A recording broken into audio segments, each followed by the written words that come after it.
Bonjour! Dans cette capsule vidéo de la page 12 de tes notes de cours, on va continuer avec les probabilités en allant calculer la probabilité d'un événement. Ce qu'on avait vu dans la dernière capsule vidéo, on avait vu la probabilité fréquentielle et la probabilité théorique. Donc ici, quand on cherche la probabilité d'un événement, soit on va nous donner des résultats obtenus, et là c'est la probabilité fréquentielle qu'on va calculer, ou soit on va aller voir les propriétés, par exemple des D, du nombre de B, et tout ça, pour aller calculer la probabilité théorique.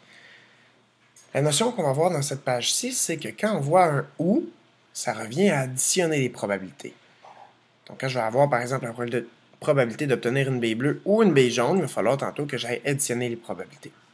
Donc la probabilité d'un événement est égale à la somme des probabilités de chacun des événements élémentaires qu'il compose.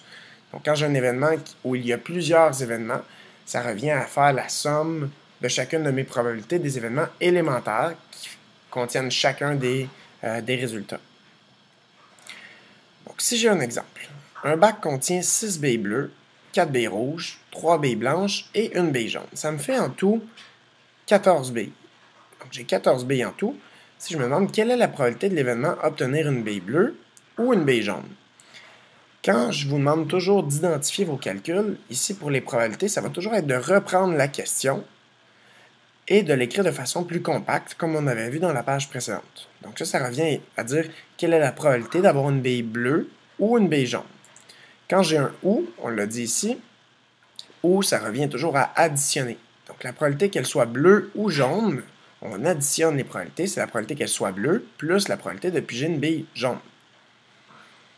La probabilité de piger une bille bleue, j'ai 6 billes bleues sur 14, et probabilité de piger une bille jaune, une bille jaune sur 14. Donc ça fait 6 quatorzièmes plus 1 quatorzième. Je vous propose de ne pas réduire les fractions parce que nous, on veut les additionner. Elles sont déjà sur le même dénominateur, donc on ne les réduit pas. On peut les additionner directement. 6 quatorzièmes plus 1 quatorzième me donne 7 quatorzièmes.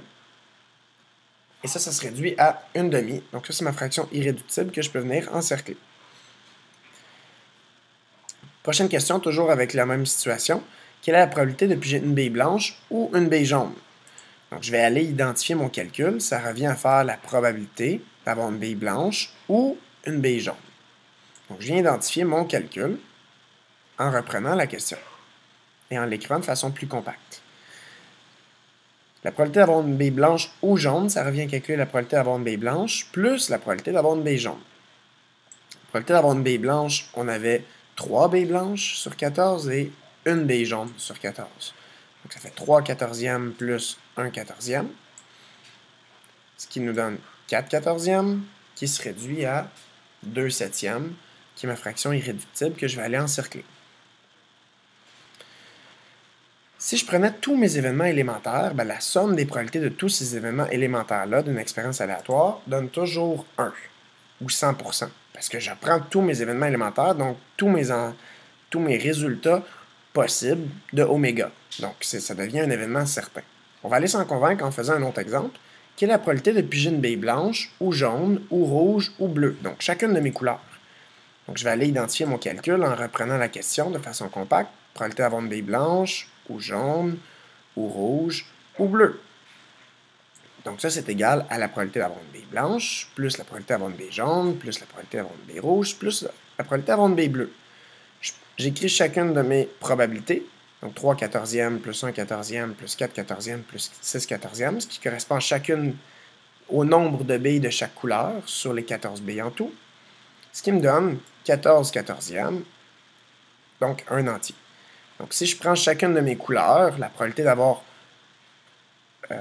une de ces couleurs-là, blanche ou jaune ou rouge ou bleu, ça va me donner tous les résultats possibles. Donc c'est un événement certain qui me donne, la probabilité donne 1. Dernière question, si je cherche la probabilité de ne pas piger de bille bleue, donc la probabilité que ma bille ne soit pas bleue, ce que je peux faire en sachant que si j'ai 100% des résultats et je veux savoir la probabilité qu'elle ne soit pas bleue, je peux faire 1 pour 1, ou 100%, moins la probabilité qu'elle soit bleue. La probabilité qu'elle soit bleue, c'est 6 quatorzièmes, donc c'est 14 quatorzièmes pour un entier, moins la probabilité qu'elle soit bleue, 6 quatorzièmes, ce qui me donne 8 quatorzièmes, qui se réduit à 4 septièmes, qui est ma fraction irréductible. J'aurais pu le faire d'une autre façon, en allant calculer si elle n'est pas bleue. Si elle n'est pas bleue, elle peut être blanche, jaune ou rouge. Donc, c'est la probabilité qu'elle soit blanche, rouge ou blanche ou jaune. Peu importe l'ordre, c'est pas important parce que de toute façon, on va additionner mes probabilités, qu'elles soient rouge, blanche ou jaune. Je vous permets, quand vous avez bien identifié vos calculs ici, après de reprendre seulement les premières lettres, tant que c'est clair. Par exemple, s'il y a bleu et blanche, ben ici, on pourrait écrire les premières lettres pour pas qu'il y ait de confusion entre bleu et blanche. Mais ici, R pour rouge, J pour jaune, j'ai pas de problème si c'est bien identifié dans le calcul. Donc, la probabilité qu'elle soit rouge, 4/14e, plus la probabilité qu'elle soit blanche, 3/14e, plus jaune, 1/14e. Ce qui me donne une somme de 8/14e que je réduis à 4/7e, qui est ma fraction irréductible que je vais aller encercler. Ça me donne la même réponse parce que c'est une autre façon de faire le même problème, soit en allant voir toutes les couleurs disponibles, soit en faisant 1 moins la probabilité qu'elle soit bleue, pour trouver la probabilité qu'elle ne soit pas bleue. Nous verrons dans la prochaine page les expériences à plusieurs étapes. Donc, si on pigeait une bille bleue et ensuite une bille jaune, etc. On y reviendra à la prochaine page. Merci.